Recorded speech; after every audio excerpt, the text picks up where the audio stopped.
Bonsoir à tous, il est 19h, soyez les bienvenus au sommaire de ce 19. C'est une école unique en France, le lycée de la mode de Cholet forme les jeunes générations au métier de la couture. Un savoir-faire qui demande précision et rigueur, et vous le verrez, il n'y a pas d'âge pour apprendre. Nation Ouest à présent, cette semaine, direction Cholet et son lycée de la mode. C'est le seul établissement public de France à proposer à préparer à la fois au métier de l'habillement, de la chaussure et de la maroquinerie. Éric Aubron, Gwenaël Riet. Derrière ces machines à coudre, il y a le geste qui demande précision et rigueur. Une formation 100% pratique, où ces apprentis découvrent les techniques de confection en alternant école et stage en entreprise. Ce nouveau cursus au lycée de la mode de Cholet leur offre une voie toute tracée vers un CDI dans un atelier de sous-traitance pour les maisons de luxe. On voit des beaux tissus, des beaux vêtements à la fin. C'est des vêtements que peut-être qu'on ne portera jamais, donc du coup c'est bien aussi de les voir quand on les fait. Le fait d'assembler le mélange des matières, les matières souples, les matières plus rigides.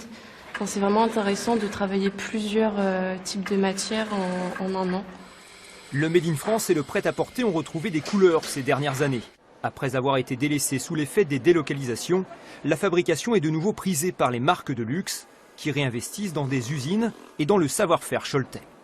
Moi, j'ai connu cette période on va dire, de production de masse. Et aujourd'hui, comme on est justement sur une fabrication de luxe, les produits sont complexes, sont difficiles à réaliser. On a besoin d'une bonne main. Donc effectivement, elles sont complètement associées. Elles ont un vrai savoir-faire. Vous choisissez quoi pour votre vêtement alors? Au niveau viscose et acétate, c'est élastane. Ancienne responsable d'atelier, Marie Rabillard a 45 ans d'expérience dans les métiers de la couture. Aujourd'hui, elle consacre son temps aux jeunes générations. Je suis très heureuse de montrer ce que je sais faire depuis des années. Et c'est intéressant pour elles aussi. Elles sortent de Bac Pro, BTS. Et ça, elles ont quand même déjà une technique de production. Dans le domaine du luxe, l'école forme également des futurs professionnels qui produiront des articles en cuir. Un apprentissage en alternance qui demande les mêmes aptitudes.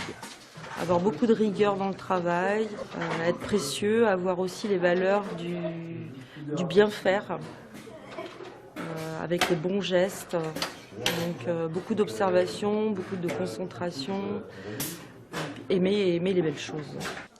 Ce recrutement est ouvert aux demandeurs d'emploi et aux adultes en reconversion, des stagiaires désireux de se lancer dans une activité manuelle.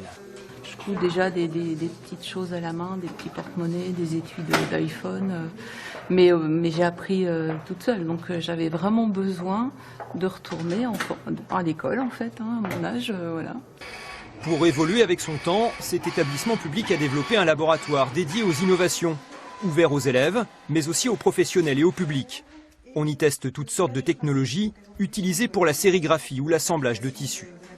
C'est un secteur professionnel qui est très avant-gardiste sur les évolutions, notamment des matériaux textiles, tout simplement parce qu'en fin de compte, le luxe doit se démarquer, doit à la fois s'appuyer sur une dimension de patrimoine, sur une dimension d'excellence, mais aussi sur une plus-value d'usage ou une plus-value du produit. Un créateur parisien a d'ailleurs fait appel à l'expertise du lycée Choletais.